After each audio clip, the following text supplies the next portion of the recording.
গাড়ি বন্ধ হয়ে গেছে, পরে টাইনা নিয়ে আসে এখানে দাঁড়ায় আছে। সিরিয়াল ধরছি এই পর্যন্ত আইছি, পরে বলতেছে তেল নাই। তেল তো ঠিকই পাম্পে দিতে আসে মোটামুটি যাই দেব, কিন্তু তারপরে এত লাইন কেন?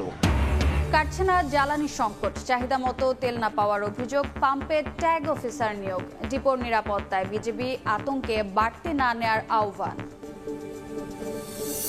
অধিবেশনে সাউন্ড জটিলতা পরিকল্পিত কিনা তদন্ত কমিটি গঠন, সরকার দলীয় সংসদীয় সভায় প্রধানমন্ত্রী। সরকার গঠনের পর প্রথমবার নয়াপল্টন কার্যালয়ে যাবেন বিএনপি চেয়ারম্যান। পুলিশ বিশেষ কোনো গোষ্ঠী বা দলের লাঠিয়াল হবে না, বললেন স্বরাষ্ট্রমন্ত্রী। বর্তমান পোশাকে সন্তুষ্ট নয় বাহিনী, ফেরানো হচ্ছে ঐতিহ্যবাহী একটি ইউনিফর্ম।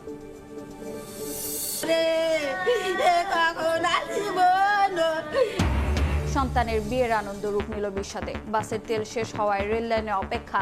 টাঙ্গাইলে ট্রেনে কাটা পড়া 5 জনের দাফন সম্পন্ন, স্বজনদের আর্তনাদ। এবং নতুন সরকার শপথ নেওয়ার পরদিনই নেপালের সাবেক প্রধানমন্ত্রী ওলি ও স্বরাষ্ট্রমন্ত্রী রমেশ লেখক গ্রেফতার, জেনজি বিক্ষোভ দমন অভিযানে জড়িত থাকার অভিযোগ।